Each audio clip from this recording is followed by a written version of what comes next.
تو اس کا وہ کہتے ہیں کہ ہاں انہوں نے سبسڈی زیادہ دے دی اپنے لوگوں کو بچانے کے لیے مہنگائی سے، لیکن انہوں نے ساتھ ساتھ یہ بھی تعریف کی کہ ہم نے جو قدم اٹھائے اس نے اکانومی کو سنبھال لیا تھا۔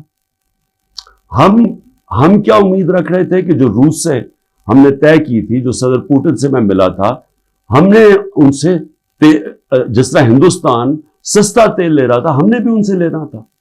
اور میٹنگ کے بعد صدر پوٹن نے اپنا انرجی منسٹر بھیج دیا تھا، حماد اظہر جو ہمارے پیٹرولیم منسٹر تھے، ان سے ملاقات ہو گئی تھی۔ بدقسمتی سے اس وقت حکومت کرائی گئی، اور یہ کہہ رہے ہیں آئی ایم ایف اپنی رپورٹ میں کہتا ہے کہ اس سے پولیٹیکل ڈی اسٹیبلائزیشن سے اکانومی ڈی اسٹیبلائز ہوگی، یعنی جو ہماری معیشت تھی وہ ڈی اسٹیبلائز کا مطلب کہ وہ ایک دم مارکیٹ جو تھی اس کے اندر ایک دم انسرٹنٹی آ گئی۔ جب مارکیٹ کی انسرٹنٹی کا مطلب کہ جب جو ٹریڈرز ہوتے ہیں، جو مارکیٹ ہوتی ہے، اس کو جب یقین نہیں ہوتا کہ اب کیا ہوگا، تو یہی میں نے جنرل باجوہ کو میں نے بھی بتایا اور شوکت ترین فائنانس منسٹر کو بھیجا، ان کو بھی کہا کہ ان کو بتاؤ کہ اس وقت نہ ڈی اسٹیبلائز کرنا، ان سے سنبھالی نہیں جائے گی۔ اور وہی آئی ایم ایف لگتا ہے کہ ان سے سنبھالی نہیں گئی، ان کو سٹیپس نہیں تھے، انہوں نے غلط پالیسیز بنائی، ان کی پالیسی سے اور زیادہ معاشی حالات بگڑتے گئے۔ اور وہی آئی ایم ایف لکھتا ہے کہ پاکستان کے لیے پچھلے 14 مہینے بڑے تکلیف دہ گزرے۔ تو یہ تو میں کہہ رہا تھا تب سے، اور یہ میں بڑی دیر سے لگا ہوا تھا کہنے کہ یہ جو بھی یہ رجیم چینج کیا، جو سازش کی گئی، اس کی قیمت پاکستانی قوم نے اٹھائی۔ تکلیف تو اب لوگوں کو ہو رہی ہے۔ جب ہمیں انہوں نے ہٹایا تھا تو مہنگائی 12.4% تھی، جس کے اوپر شور مچ گیا، مہنگائی مارچ ہو گئی، ہر قسم کا میڈیا کے اوپر شور، پبلک میں وہ میڈیا والے جو باقاعدہ عوام میں نکلتے تھے جی چیزیں بڑی مہنگی ہو گئی، دنیا میں چیزیں مہنگی ہو گئی تھی، انٹرنیشنل کموڈیٹی سپر سائیکل تھا، دنیا میں انرجی کی قیمتیں اوپر چلے گئی، مہنگائی دنیا میں آ گئی۔ 1970 کے بعد دنیا میں سب سے زیادہ مہنگائی آئی کرونا کی وجہ سے، اس کے باوجود 12.4% پہ ہماری مہنگائی تھی، اور پچھلے مہینے 38% پہ پہنچ گئی تھی مہنگائی، اب تھوڑی کم ہوئی ہے۔ اور مہنگائی کم ہونی چاہیے اس لیے کہ دنیا میں تیل کی قیمت اور انرجی کی قیمت نیچے آ گئی ہے، کموڈیٹیز دنیا کے اندر 35% ان کی قیمت نیچے آ چکی ہے جب ہماری حکومت تھی۔ تو سوال اب یہ ہے کہ کیا کوئی ایسی انکوائری ہوگی اس ملک میں کہ یہ سائفر کا جو ایک سائفر کے ارد گرد جو سازش تھی، پتہ تو چلے، مجھے تو پتہ ہے کون اس میں تھے، لیکن انڈیپینڈنٹ انکوائری ہونی چاہیے، اور اس انکوائری میں پتہ چلے کہ کون کون کردار تھے جنہوں نے اس قوم کے اوپر اتنا بڑا عذاب لے کے آئے ہیں، اور اب مزید آگے اس عذاب سے نکلنے کے لیے اور کتنی تکلیف اٹھانی پڑے گی اس قوم کو۔ اور اس کے لیے میں پھر سے کوشش تو کرتا ہوں کہ ہمارے چیف جسٹس صاحب کو اس کے اوپر سوچنا چاہیے کہ وہی ایک انکوائری کر سکتے ہیں، کیونکہ یہ حکومت تو کرنے نہیں دے گی، اور نہ ہی مجھے افسوس سے کہنا پڑتا کہ ہماری اسٹیبلشمنٹ یہ کرنے دے گی، کیونکہ اس کے اندر ملوث ہیں جو جنرل باجوہ، اور انہوں نے جو جس طرح یہ پوری 6 مہینے پہلے سے جو پلان بن رہا تھا گرانے کا، اب تو خیر خواجہ آصف کہہ رہے ہیں کہ 2021 سے ہی پلان بنایا ہوا تھا جنرل باجوہ نے ہماری حکومت گرانے کا، تو لیکن اب ذرا ان سے بھی سوال پوچھنا چاہیے کہ آپ نے ہمیں جب گرا کے ان کو لے کے آئے جن لوگوں کو، تو کیا آپ کو اعتماد تھا کہ یہ اس ملک کو اٹھا لیں گے؟ 30 سال سے جو حکومت کر رہے تھے، اور ان کے دور میں کوئی مجھے سنہری دور بتا دے کہ جب انہوں نے کوئی معیشت میں بڑی ترقی کروائی ہو، کوئی مجھے پتہ چل جائے کہ انہوں نے کون سا وہ کیا 99 میں جب چھوڑ کے گئے تھے نون لیگ، تو ذرا بتائیں کہ کیا وہ معیشت کے حالات آپ کو پتہ تھے؟ یہ ساکھدار تھے، وہ بینکرپٹ کر کے چھوڑ کے گئے تھے، اور پھر اب یہ آئی ایم ایف کہہ رہا ہے کہ جو 2018 میں یہ چھوڑ کے گئے تھے پاکستان، وہ خود کہہ رہے ہیں کہ وہ تحریک انصاف نے بڑے زبردست مشکل فیصلے کر کے ملک کو اس سے نکالا، تو کیا کوئی ذمہ داری اٹھائے گا اس کی؟ کہ جب اتنی بڑی طاقت ہو جاتی ہے کسی کے پاس تو کیا اس کو پھر ذمہ داری نہیں لینی چاہیے جبکہ وہ طاقت کا غلط استعمال کرتا ہے؟ اور یہی انکوائری میں چیزیں آنی چاہیے. کیوں؟ کہ آگے سے ایسی غلطیاں نہ ہوں کہ آگے سے کوئی ایک آدمی خود ہی فیصلہ بند کمرے میں فیصلے کر کے ملک کو اس طرح مشکلات میں نہ ڈالے. اب میں جو دوسری چیز کہنا چاہتا تھا وہ یہ کہ اس وقت ایک ظلم کی انتہا، ایک ظلم کا ایسا نظام چل رہا ہے جس کی میں سمجھتا ہوں انتہا ہے. سب سے پہلے تو میں جو خواتین اس وقت جیلوں میں ہیں، میں سوال پوچھنا چاہتا ہوں کہ انہوں نے کون سا جرم کیا؟ کیا پاکستان کا آئین پرامن احتجاج کی اجازت نہیں دیتا؟ کہیں آئین میں لکھا ہوا ہے کوئی نو گو ایریاز ہے؟ کہیں پاکستان کے آئین میں لکھا ہوا ہے کہ اگر کسی سے کوئی سمجھے کہ ناانصافی ہوئی ہے ان سے تو کیا وہ کوئی ایسی ایریاز ہے جدھر وہ احتجاج نہیں کر سکتے؟ جب سپریم کورٹ کہتا ہے کہ پارٹی کے چیئرمین عمران خان کو غیر آئینی اور غیر قانونی طور پہ اغوا کیا گیا اسلام آباد ہائی کورٹ سے، اور جس طرح اس کو مجرموں کی طرح ڈنڈے مار کے لوگوں کو، اس کے بھی اور لوگوں کو، وکیلوں کو، جس طرح اس کو پکڑ کے لے کے گیا تاکہ ساری دنیا دیکھے کہ کس طرح ایک پارٹی کے سربراہ کو کس طرح کا یعنی اس کے ساتھ رویہ تھا، تو کیا اس کا اجازت نہیں تھی کہ پرامن احتجاج اس ناانصافی کے اوپر کرے؟ اور جب رینجرز اٹھا کے لے کے گئے تو کدھر احتجاج کرنا تھا؟ وہی نا کنٹونمنٹس میں کرنا تھا، جی ایچ کیو کے سامنے کرنا تھا، اور کدھر جا کے کرتے؟ تو میں سوال یہ پوچھتا ہوں اس میں جرم کیا تھا؟ جرم جو تھا جو جلائے ہیں، جرم تھا کور کمانڈر کے گھر کو آگ لگانا، یہ جرم تھا. جرم وہ تھا جو عسکری ٹاور جلائے گئے ہیں اور جدھر جدھر بھی جلائے گئے ہیں وہ جرم تھا. اب میرا سوال یہ ہے کہ کیا اس جرم میں 10,000 لوگ شریک تھے؟ کیا 50-60 لوگ ہوں گے جنہوں نے جا کے جلایا؟ میرا اگلا سوال یہ ہے کہ یہاں سی سی ٹی وی کیمراز ہیں، کیوں نہیں سی سی ٹی وی کیمراز کی فوٹیج سامنے آئی کہ وہ کون لوگ تھے جو پہلے گئے ہیں، کن لوگوں نے آگ لگائی؟ کیا اتنا مشکل ہے اس کو ڈھونڈنا؟ یا سیف سٹی کے کیمراز ہیں، کیا سیف سٹی کے کیمراز نہیں بتا سکتے ہمیں کہ وہ کون لوگ تھے؟ کیونکہ ہم سب چاہتے ہیں کہ ان کو سزا ملے، لیکن اس کی آڑ لے کے یہ کرنا کہ پوری پارٹی کے پیچھے پڑ جانا، جدھر پارٹی کے لوگ ہیں ان کے اوپر، ان کے گھروں میں گھس جانا، نہ ان کی عورتوں کو دیکھنا، نہ بچوں کو دیکھنا، نہ رشتہ داروں کو دیکھنا، جو آئے تو اسے پکڑ کے جیلوں میں ڈال دیں.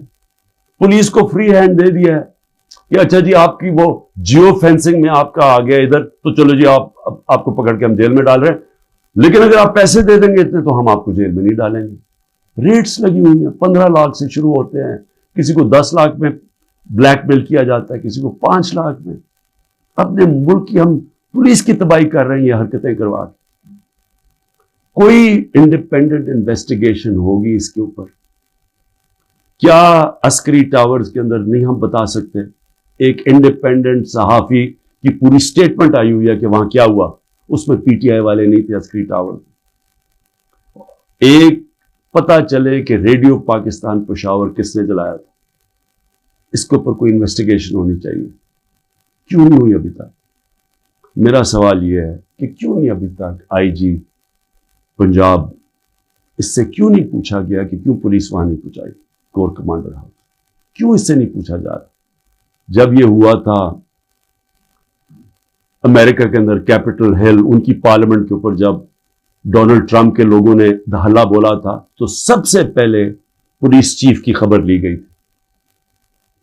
اور مجھے یہ پھر سے میں پوچھنا چاہتا ہوں کہ یہ جو عورتوں کو پکڑا ہوا ہے، ہماری اسٹوڈنٹس پکڑے ہوئے ہیں، لوگوں کو جیلوں میں ڈالا ہوا ہے، برے حالات میں رہ رہے ہیں، جو خبریں آ رہی ہیں باہر، کیا کیا ان سے ہوا ہے، وہاں کتوں سے تشدد ہوا ہے، ان سے اپروور بنانے کے لیے کیا کیا ان کے اوپر ہر قسم کا ظلم کیا گیا. کہ یا کہہ دو کہ عمران خان نے کہا تھا وہاں جا کے تو فائلیں جلا دینا کور کمانڈر ہاؤس میں،